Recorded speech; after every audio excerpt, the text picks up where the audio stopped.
Alpha Beta Soup.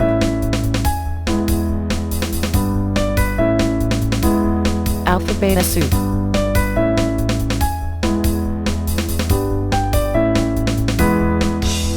Alpha Beta Soup. Welcome to Alpha Beta Instantaneous Soup. This is soup from concentrate. This is the I actually was thinking that we should really do Alpha Beta Soup as like a weekly podcast, you know? Yeah, I'm calling this the Omega episode. We've evolved beyond numbers, really. Yeah, numbers can no longer contain us. Before we started doing the weekly show, though, I was planning on writing show notes, and I didn't do that. I was thinking that we should do some like segments, you know? And for our first big segment of the new season, for the new year. The year of how many weeks are in a year? 52? 54. 54. So this is episode 1 of 54 of the 2014 episodes, and you can hold me to that and should. And all right, so for segment 1, it's what's new in gaming, what's old in gaming, and who got told in gaming. Did my Magnum disappear? You got told because your Magnum disappeared. Yep. Alright, so what's old? Well, we haven't done new. Well, what's new? All right, what's new in It's gaming? actually 52 What? weeks in a year. So Yeah, now you're gonna I do was right. 54. I knew I was right. GG. Well, that was we put out a couple extras some weeks. Yep. I don't know. What released in gaming that we can talk about, as if we know what we're talking about. The Walking Dead season 2. Yeah. But old guys you in that. haven't played that. That game, it has a choice system. Mm-hmm. Yep. The choices you make determine the choices that your character will make. Yep. You can travel to the directly in front of you, or the slightly right and left of directly in front of you. I heard they actually added a backup feature. Well, that's a really limited feature. There's about two frames, about 2 screens in the game where you are capable of going backwards. But primarily, the game's biggest feature is a system which they've dubbed the "God damn it, why wouldn't you pick that up before you walked away, you stupid little idiot" feature, which is really good because there'll be times like where you're gonna go into a bathroom stall and without your choice, just as a requirement, you have to leave your pistol on the counter recklessly so that someone can come and steal it and threaten you and kill all your friends. So that I really like that. It gives you the hopelessness of survivalism, you know. Also, they really simulated how stupid kids are. Exactly. That's really good. And I'm glad that somebody finally did it, you know, because you play other games starring kids like Recess the movie, the game for N64. No, stop. I actually know one. It's the sequel. Recess the movie, the game for N64 is real. It is? Yeah. You want to play that on the show? Yeah. Hook up a capture card. You know what we're doing next year. Yep. Next semester. Next week. For episode 2 of 52. We'll do 54. I mean, I held the 54, so we'll do one. This is season 2. This is season 2. This is season 2. You know, not a real season 2, because I don't think you'll do that seasons, but it's a mental season 2, a fresh start. Dylan, you're taking over as the co-host, so you gotta keep constant, funny dialogue going between Brian, otherwise the show's gonna fail. I'll be right back. It's Fuck one you, joke. America. It's 1 joke per minute is our rate. That's our new segment, Console Wars with Dylan Stewart. Dylan, what's wrong with the Xbone? It's Microsoft. Yep, that's got that. Still worried about Steve Ballmer console kid. wars. I mean, you just need to go outside, take a breath, come back inside, and Google how to build a PC. Yep, exactly. Console Wars will be won by Gabe Newell. But anyway, Dylan, you actually did play The Walking Dead Season 2, so while William's gone, we can have a Walking Dead Season 2 spoiler cast. I'm back though. Well, we can't do that anymore then. I'm not sure you want to put spoilers on our Season 2 premiere, come on. It's a spoiler cast. We'll put an annotation in the middle of the screen that's like, click here to skip to 32:16 when all the spoilers have passed, because how long we would have to talk about. Click here if you really haven't played this yet. We don't really have that technology, Brian. So, what's new in gaming? Well, that's what was new. What was old is that what's old is that the Ultra 64 has moved into a new stage of development. They say that they're definitely not using disk technology, and they're going to stick with cartridges, but they're going to be higher memory cartridges. So we really should see some high definition graphics coming out of the Ultra 64 when it releases next year. But that's No, really old. well, we're gonna put some images up of the new pictures from Nintendo Power Magazine. Yeah, put up the whole bit. Put up the whole magazine. Yep. I feel like I'm in the 90s. Yeah, it's gonna Who's ever- flicker. It's gonna flicker ever editing past this? the whole magazine. Huh? Who's ever editing this? Yep. Put up the whole magazine. It'll be and... our editing apes. We have a room that's Mhm. literally filled to the brim with apes, and we just set them down next to IMAX and hand them flashcards with the audio on it. You know, it's like an old punch card. It's a really really long punch card. They have to feed through the machine to get the bits and bytes of our voice. Mm-hmm. Yep. World's longest punch card. Mm-hmm. How long do you think a punch card would have to be for a modern podcast? This part 2. What's old in gaming? Punch cards. I'd say like longer than like any punch card ever was. You know. I don't know. What about the punch card when it was like, since we've developed punch card technology here at IBM 1947, we're going to take the entire and put it onto a punch card. Yeah. We're gonna take that's all that. of 1947 and fill this room with a punch card of it. Like, yeah, they could do that, but like, I don't know, man. Like voices and stuff. That's like a lot of that. Like that's like a lot of data. You know. Yeah. Like back then, they measured things in like literal 1 bytes. You know, like that's 3 bytes. That'll take up like 4 space. That'll take up like 4 pages of punch card. Probably bits, you know. Yeah.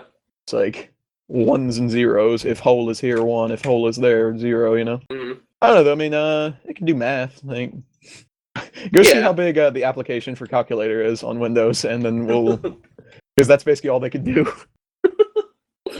I'm gonna say. All right, let's put it this way: if every single bit of like punch card that was ever created, if not actually had something printed on it, do you think if all of it together was only used to make one 30-minute podcast, do you think it could do it? Yeah, I think there was enough printed. You know, honestly, we're probably looking at it in a way that doesn't even make sense because punch cards didn't even like are capable of storing that kind of data. You know?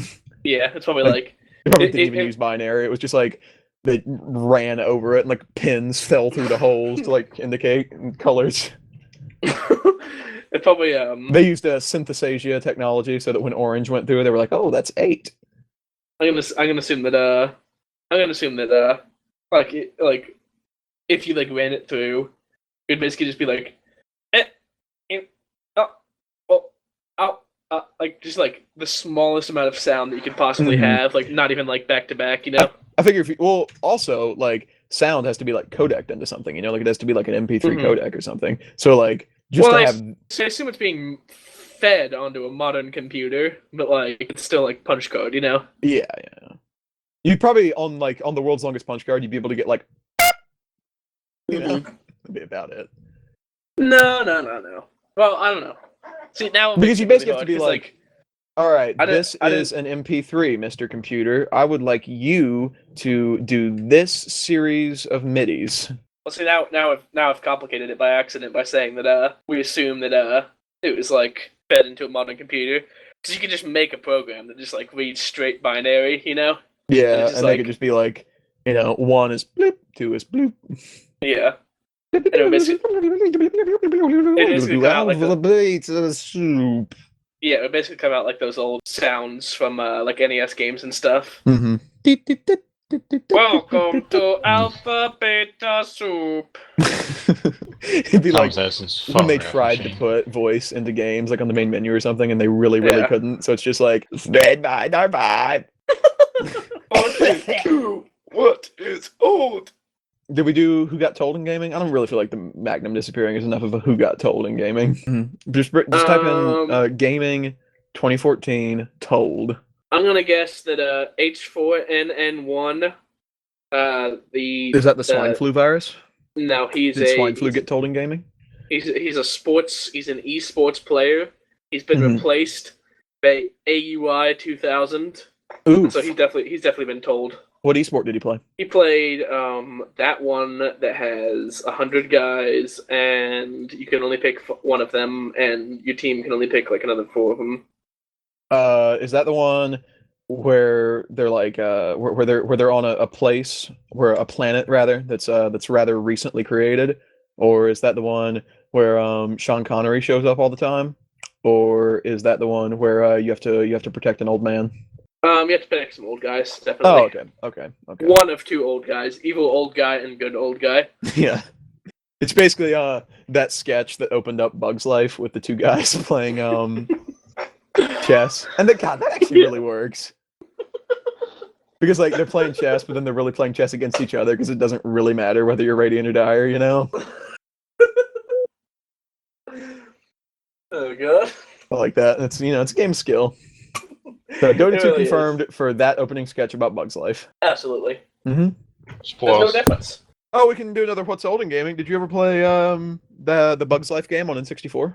You know, I'll be honest, this segment sucks. It's really awful. It's just really, really bad. I really feel like all we do on this show is come up with titles for things, and Yeah. we have no idea how they would work in any kind of real world sense. I'll be real honest. When I was about to go to bed last night at like 4:30, I was like, we should make more Alpha Beta Soups. I really want to. And then I was like, what would be a good segment is like, what's new in gaming, what's old in gaming. And then I paused for a second and I was like, and who got told in gaming?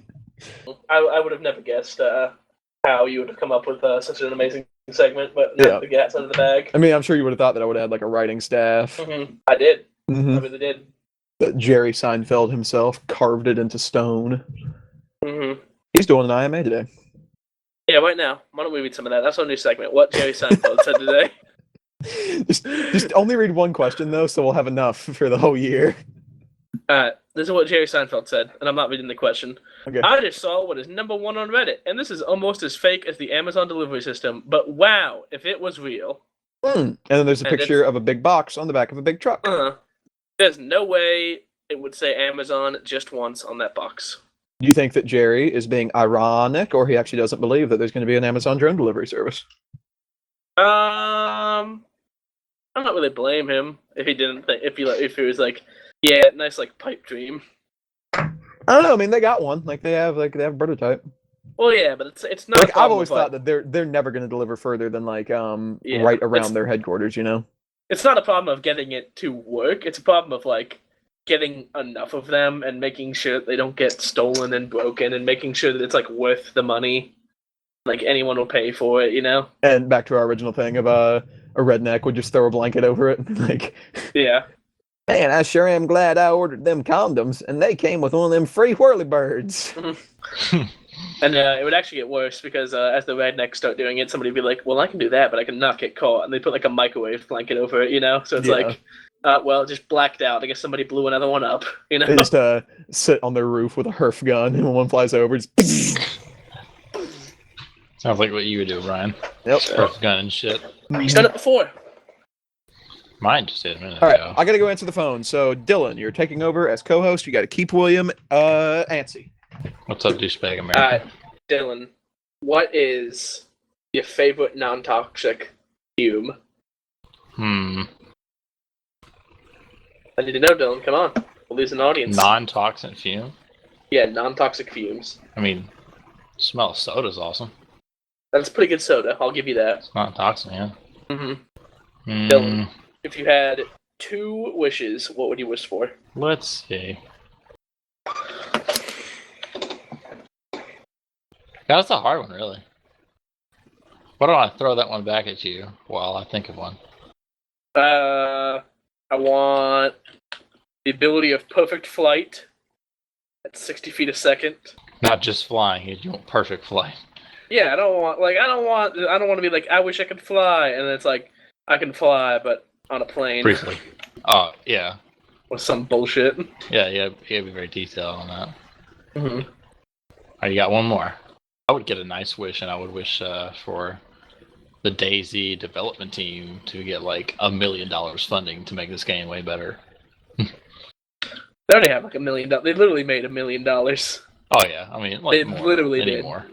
They literally did make $1 million. Or more I'm not workers shitting or you. something to get them going.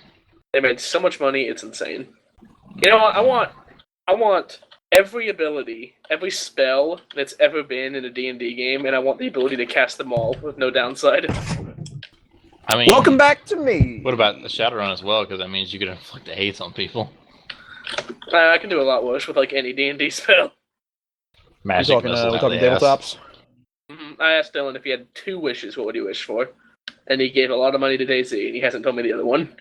And I kind of want to take my first Daisy one kind of now. got a shitload of money from selling all these copies. Yeah, we went over that. Oh, and I also asked him what his favorite non-toxic fume was, and he said soda.